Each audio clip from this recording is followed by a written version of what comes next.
सभी को praise the Lord. जय मसीह के भाई और बहनों, आइए हम लोग देखेंगे निर्गमन का पुस्तक अध्याय 18 का हम लोग 13 से आगे देखते जाएंगे।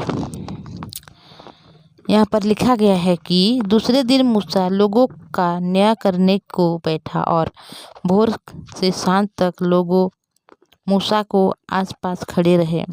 यह देखकर कि मूसा लोगों के लिए क्या क्या करता है, उसके ससुर ने कहा, यह क्या काम है जो तू लोगों के लिए करता है?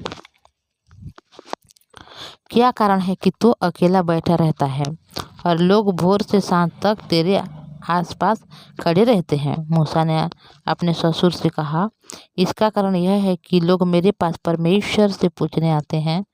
जब जब उनका कोई मुकदमा होता है तब तब वे मेरे पास आते हैं और मैं उनके बीच न्याय करता और परमेश्वर की विधि और व्यवस्था उन्हें समझाता हूँ।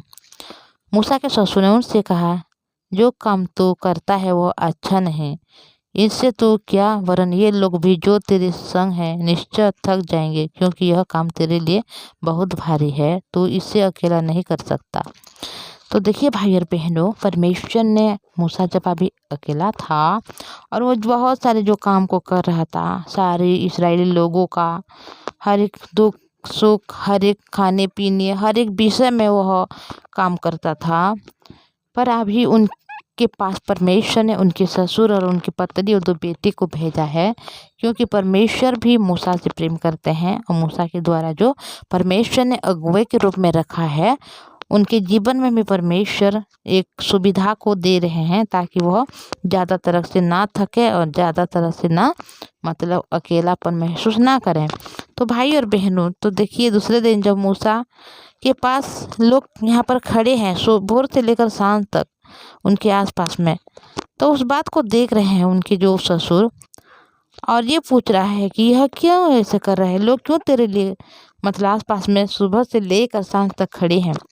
तभी मूसा उन लोगों को बोल रहे हैं कि उन लोग मेरे सामने आए हैं, क्योंकि इस प्रकार उन लोग आते हैं और खड़े रहते हैं। और इसका कारण यह है कि परमेश्वर से पूछने के लिए लोग आते हैं। जब जब उनका कोई मुकदमा होता है तब तब मेरे पास आते हैं और मैं उनके बीच न्याय करता हूँ और परमेश्वर का विधि को सिखाता हूँ, उनकी व्यवस्था को मैं समझाता हूँ। मूसा के ससुर ने उनसे कहा, जो काम तू करता है वो अच्छा नहीं है। तो देखिए एक व्यक्ति है और जो लोग हम लोग देखे थे कि जितना सदस्य है वहाँ पर है, केवल पुरुष को हम लोग जब गिनेंगे वहाँ पर कि 6 लाख जो पुरुष ही केवल है, स्त्रियाँ और बच्चे को छोड़ते हुए इतना ज़्यादा वहाँ पर पुरुष है। और मूसा एक है कि वह कितने लोगों को न्याय करेगा, कितना लोगों का मुकदमा को वह समाधान करेगा और कितने लोगों को व्यवस्था और ये बात विधि को सिखाएगा। तो इस वजह से उनके ससुर ने ये सारी बातों को सुना और ये बोला है कि तुम ये अच्छा नहीं कर रहे हो और इसमें तो क्या, वरन ये लोग भी जो तेरे संग निश्चय थक जाएंगे, क्योंकि यह काम तेरे लिए बहुत भारी है। तो देखिए इतना ज़्यादा लोग हैं यहाँ पर और न्याय करने वाला, मुकदमा का समाधान करने वाला और हर मुसीबतों का समाधान करने वाला केवल एक ही है। तो जो लोग आते हैं इसी वजह से भोर से सांझ तक वहाँ लोग खड़े रहते हैं उनके आसपास। कोई किसी का जब बारी आता है तो उसके समाधान करता है और किसी की बारी आता है तो उसी का समाधान करते हैं। तो इस वजह से उन लोगों को भोर से सांझ तक वहाँ पर रहना पड़ता है। जब 6 लाख केवल पुरुष के बीच में समाधान करने वाला, न्याय करने वाला, मुकदमा का जो समाधान करने वाला व्यक्ति केवल एक ही है, जिस वजह से अभी भोर तक से लोग आ रहे हैं और उनके आस में खड़े हैं और शाम हो जा रहा है। तो इस बात को जब उनके ससुर देख रहा है तो ये बोल रहा है कि ये तेरे अकेले के लिए बहुत ज़्यादा भारी का काम है और उन लोगों के लिए भी बहुत ज़्यादा भारी का काम है, क्योंकि इन लोग भी थक जाएंगे, क्योंकि सुबह से अगर शाम तक कोई मतलब ऐसे खड़े रहेंगे, आसपास में कहीं जाएंगे, कोई रेस्ट भी नहीं करेंगे, तो कितनी मतलब शारीरिक रीति से बहुत ज़्यादा मतलब थकान होती है। तो इस बात को उनके ससुर जो मूसा का, वो बहुत अच्छी तरह से जानता है। इसी वजह से ये बोल रहा है कि ये जो तू काम कर रहा है ये ठीक नहीं है, क्योंकि इस काम के लिए तू भी थक जाएगा और जो लोग हैं यहाँ पर उन लोग भी थक ही जाएंगे, क्योंकि ये काम तेरे लिए बहुत भारी है और करने के लिए तू अकेला है, और इस बात इतना ज़्यादा भारी है कि तू उस काम को अकेला नहीं कर सकता। इसलिए अब मेरी सुन ले, मैं तुझको सम्मति देता हूँ और परमेश्वर तेरे संग रहे। तो इन लोगों के लिए परमेश्वर के सम्मुख जाया कर और इनके मुकद्दमों को परमेश्वर के पास तू पहुँचा दिया कर। इन्हीं विधि और व्यवस्था प्रकट करके जिस मार्ग पर इन्हें चलना और जो जो काम इन्हें करना हो वह उनको जता दिया कर। फिर तो इस सब लोगों में से ऐसा पुरुष को छांट ले कि जो गुणी और परमेश्वर को भय मानने वाले, सच्चे और अन्याय के लाभ से घृणा करने वाले हो, और उनको 1000-1000, 100-100, 50-50 और 10-10 मनुष्य पर प्रधान नियुक्त कर दे, और वे समय इन लोगों का न्याय किया करें, और सब बड़े बड़े मुकद्दमों को तो तेरे पास ले आया करें, और छोटे छोटे मुकद्दमा का न्याय आप ही किया करें। तब तेरा बोझ हल्का होगा, क्योंकि इस बोझ को वे भी तेरे साथ उठाएंगे। यदि तू यह उपाय करे और परमेश्वर तुझको ऐसी आज्ञा दे तो तू ठहर सकेगा और ये सब लोग अपने स्थान की कुशल से पहुंच सकेंगे। तो देखिए भाई और बहनों, उन लोगों बहुत सारे लोग हैं और न्याय करने वाला, समाधान करने वाला एक ही है, जिस वजह से अभी उन लोग सुबह से आके शाम तक वहाँ पर खड़े हैं। और अगर किसी का बारी आ रहा है तो उसके समाधान हो रहा है, और किसी का बारी आ रहा है तो उन लोगों का समाधान हो रहा है। अगर किसी का बारी नहीं आ पाएगा तो उन लोगों का समाधान भी नहीं हो पाएगा, तो अगले दिन उन लोगों को आना पड़ेगा। अगले दिन में नहीं है वो होगा तो और भी अगले दिन, ऐसे कि मतलब मास मतलब भी लग भी जाएगा, क्योंकि एक ही मनुष्य है जो न्याय कर रहा है, विधियों को सिखा रहा है और परमेश्वर की जो नियम को बता रहा है। और जो लोग बोलते देखेंगे यहाँ पर कि इसराइली लोग बहुत सारे हैं, जो इसराइली लोग 6 लाख केवल पुरुष है, स्त्री और जो बच्चे को छोड़ते हुए। तो इस प्रकार जो मूसा की जो ससुर है यहाँ पर आके बहुत अच्छा सुझाव को दे रहे हैं। ये बोल रहे हैं कि जो मुकदमा चल रहा है इस वजह से तो उस मनुष्य को तो छाट के बाहर निकालती जो परमेश्वर को भय मानता हो, जो न्याय को मतलब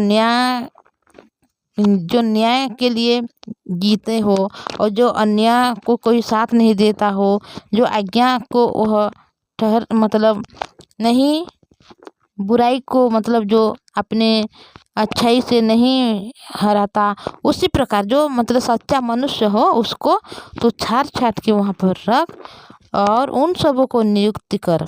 क्या कर कि 1000-1000, 100-100, 50-50, 10-10 मनुष्य को प्रधान करके नियुक्त कर। और जो उन लोग क्या करेंगे, जो छोटा मुकदमा है उन लोग क्या करेंगे, खुद सुलझा लेंगे, और ज़्यादा बड़ा जो मुकदमा है वो तेरे पास आएगा और तू उसको संभाल लेगा और तू उसका न्याय करे। तभी ऐसा होगा कि तुम सब लोग बहुत अच्छी तरह से तुम लोग क्या कर सकते हो, मतलब उस जगह में पहुंच सकते हो जिस जगह में परमेश्वर ने तुम लोगों को लेने के लिए अब्राहम से प्रतिज्ञा किया है, या परमेश्वर जिस जगह को लेना चाहता है उस जगह को तुम लोग कुशल क्षेत्र से पहुंच सकोगे। अगर इतना ज़्यादा प्रेशर हो जाएगा तो मूसा संभाल भी नहीं पाएगा, क्योंकि हर एक बातों में, हर एक परिस्थिति में मूसा ही एक है जो इस्राएल लोगों को संभालते आ रहा है। तो इसी वजह से उनके जो ससुर उन लोगों को एक आइडिया को दे रहे हैं, पर हम देखेंगे कि इसका आइडिया कैसे काम कर रहा है, क्या उन लोग इस प्रकार कर रहे हैं या नहीं कर रहे हैं। हर एक बातों को हम लोग धीरे धीरे करके देखेंगे। तो इतना बोलूँगी भाई और बहनों, मैं आप लोगों को रिक्वेस्ट करना चाहूँगी, अगर आप इस चैनल में नई में आए हैं तो इस चैनल को सब्सक्राइब कीजिए, लाइक और शेयर कीजिएगा। तो हम लोग प्रार्थना में जाएंगे भाई और बहनों, आइए प्रार्थना करेंगे। धन्यवाद पवित्र परमेश्वर पिताजी, धन्यवाद करते हूँ प्रभु, आपकी दया अनुग्रह महान है। आपने मूसा की सुधि ली है प्रभु जी, और मूसा के लिए प्रभु उनके ससुर को भेजा ताकि वो अपने काम में उनको हाथ बटा सके, और आपकी अनुग्रह को, आपकी दया को पिता परमेश्वर आपने उनको दिया है प्रभु जी, धन्यवाद प्रभु जी हमारे जीवन में भी इसी प्रकार होता है, जब हम बहुत ज़्यादा प्रेशर में पड़ते हैं पिता, थक जाते हैं, कुछ भी काम नहीं कर पाते प्रभु जी। पर आपने पिता दयालुवान है, हमारे भाई बहन जो वचन को सुनते हैं उनके जीवन में उसी प्रकार परिस्थिति होगी प्रभु, उसी प्रकार कठिनाई होगी प्रभु, जो वो लोग काम अकेले कर रहे हैं प्रभु जी।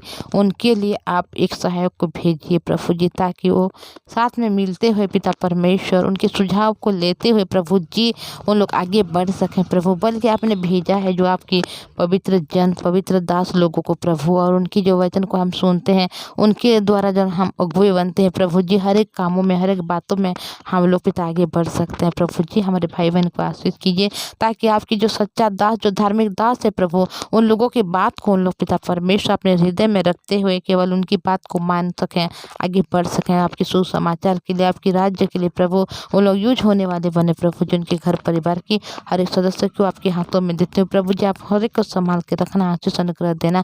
उनके पिता परमेश्वर कष्ट में, रोग में, दुख में, पीड़ा में आप उनकी मदद सहायता कीजिए, उनको चंगाई दीजिए प्रभु। उनके फाइनेंस की समस्या में उनको आप पिता साथ दीजिए, अनुग्रह दीजिए, हर एक कामों में, हर एक बातों में आप उनको मदद सहायता कीजिए। हमारे भाई बहन के जीवन में आशीष दीजिए, ताकि उन लोग हर एक दिन जीवित वचन को सुनने वाले बने और वचन को केवल रिसीव करने वाले बने प्रभु जी। अगुवे के रूप में उन लोग आगे बढ़ते हुए आपकी सुसमाचार को प्रचार करके आगे बढ़ने वाले बने।